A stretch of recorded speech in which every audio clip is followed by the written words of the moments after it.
Heavy মজা লাগছে, heavy মজা। কি হচ্ছে? যাক, প্রথম মাছটা কিন্তু বেশি দেরি করলো না, দড়ি নড়ছে। মাছ এসে গেছে আর একটা, এটাও তো চরগদা। সবাইকে শুভেচ্ছা জানিয়ে শুরু করছি নতুন পর্ব। বেলা 10টা বাজে আর আমরা যাচ্ছি সুন্দরবনে বসি দিয়ে মাছ ধরার জন্য। চারগাথা প্রায় শেষ, টাটকা গাবদানা মাছ আজকেও আমাদের বসির চার। ওই দেখো, ওই দিকেও গর্ত, ইঁদুরের মতো চারিদিকে গর্ত করেছে। কাঁকড়া আছে, দেখো মাটি ঠেলেছে। একটা লাঠি দাঁড়ার দিকে জল বেরোনোর পথে এখানে কাঁকড়া গর্ত দেখলাম এবং টাটকা গর্ত, মনে হচ্ছে কাঁকড়াও আছে।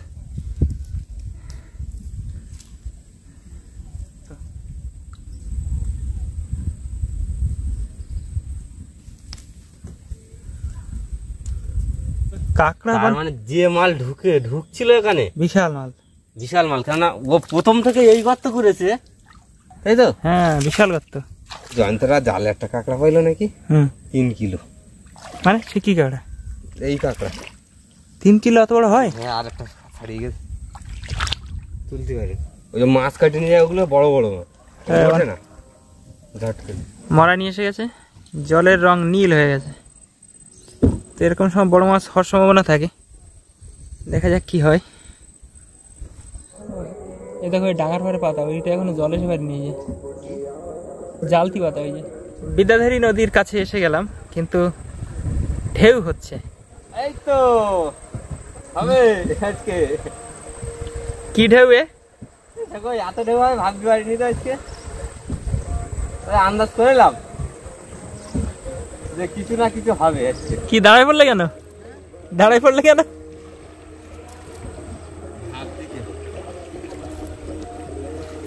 বিশাল ঢেউ হচ্ছে, বিশাল ঢেউ। কোথায় যাবো? কানায় দিলে আমি কোন তো তুলতে পারবো না। তা কি করবা দেখো? ওই মাঝখানে চলে যাবো, ওই চারদিকে চলে যাবো, যা ইচ্ছা করার নেই আজকে। ওই তো হাওয়া তো ওই পারে চাপ দিচ্ছে, গালায় তুলতে হবে না আমার নৌকো, গালাতে মারলি তাতে দেবে, যাবে না? হ্যাঁ।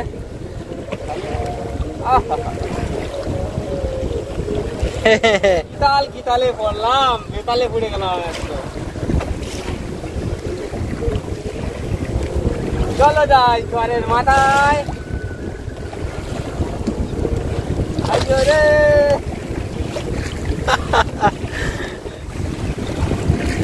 মাথায় একটু ঘুরে রাখো। হ্যাঁ,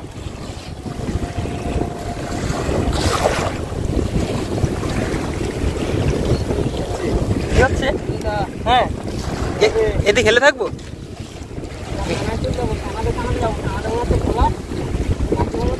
কিছু আমি বুঝতে পারছি না, কানায় তো ইয়ে কম হবে। হ্যাঁ, এদের তো বেশি একটু হয়।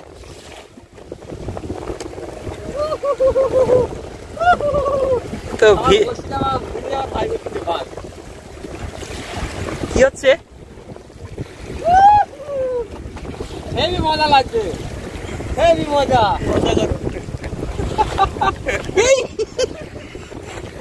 কি হচ্ছে? হেভি মজা। টলমল অবস্থা, পুরো বিরাট ঢেউ হচ্ছে আজকে চরে মেঘালয় থাকবোই না।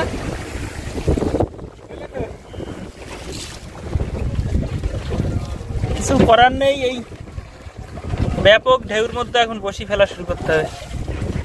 ডাঁটটা বের করতে পারো? দাঁড় বের করতে হবে। দাঁড় বের করো।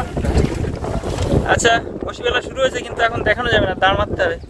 যা হোক করে বসিটা ফেলা হয়েছে। এবার একদম এই জঙ্গলের কানা বালির দ্বীপ, সেখানে আমরা অপেক্ষা করছি। ওই যে পিছনে এইখানে এই চরপাটার বল্লিতে নৌকো বেঁধে দিয়েছি বালির দ্বীপের কাছে। এখানে অপেক্ষা করব 2 ঘন্টা। 2 ঘন্টার অপেক্ষা শেষ করে আমরা বসি টানার কাজ শুরু করেছি। সঙ্গে থাকুন, দেখুন।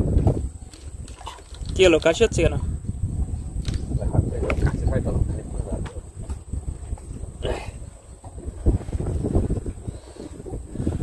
আজকে বেশি দড়ি টানতে হবে না, তাড়াতাড়ি উঠে যাবে। উঠেও গেল। এখন মাছটা ভালো হলে হয়।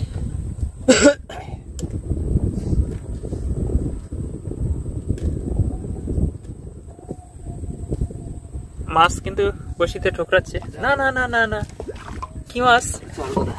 চরগোদা। যাক, প্রথম মাছটা কিন্তু বেশি দেরি করলো না, তাড়াতাড়ি উঠলো। চরগোদা সব চরে এসছে বোধহয় আমার যাওয়া নাই।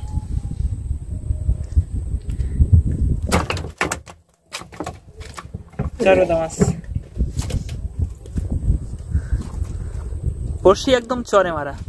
এই যে জঙ্গল, জঙ্গলের একদম কাছে আমরা।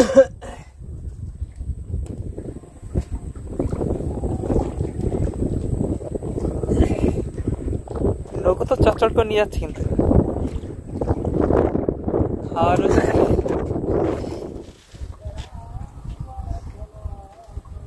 হ্যাঁ, দড়ি নড়ছে। মাছ এসে গেছে আর একটা। এটাও তো চরগোদা।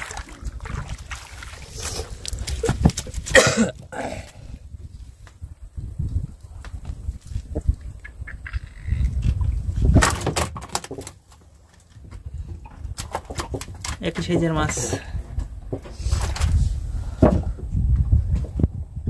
টানছে, মাছ উঠবে আবার। দেখ একটু বড় সড়ো কিছু যদি তুলতে পারো। এখন মরানি, জল পরিষ্কার, বড় মাছ পড়ার কথা তো।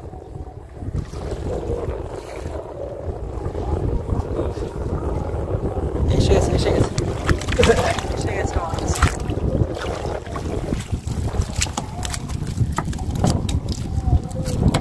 রং সাদা এসেদের, জল পরিষ্কার হলে রং সাদা।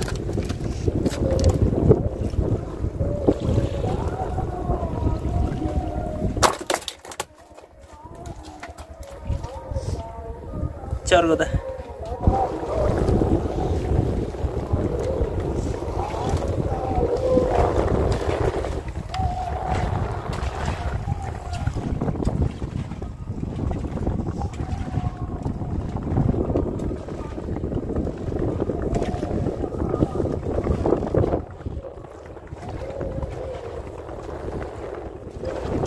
নদীর মাঝখানের দিকে যত এগোচ্ছি আস্তে আস্তে সেই ঝোড়ো হাওয়া আর সেই সাথে ঢেউ শুরু হচ্ছে।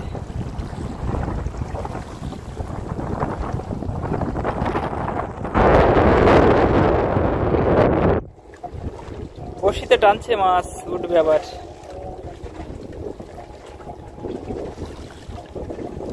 চলো চলো, ঢেউর তালে তালে একটু বড় বড়টা উঠুক। ওই যে দেখা যাচ্ছে, এ তো ভোলা আছে নিচে। কোটে ভোলা বেশ ভালো সাইজের। আচ্ছা, মাছ এখানে আবার আছে। এই তো এসে গেছে চরগোদা। চরগোদা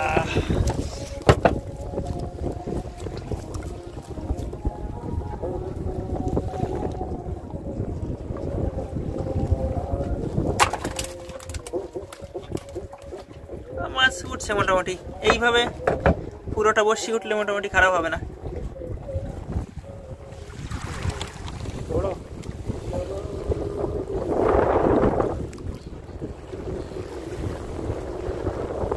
সহজে ছাড়িয়ে গেছে এই যে।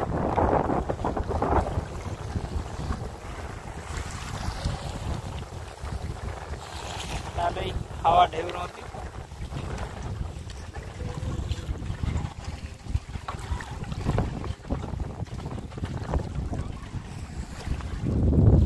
বর্ষি শেষে ফেরা এসে গেছে।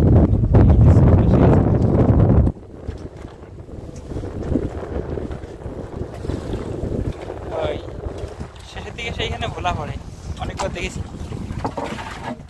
একটা ভোলা মাছ উঠলো, সেই চড়ি ফড়ি পড়েছিল এই জায়গাটা। মানে বসি শেষ, উঠে গেল না আমার।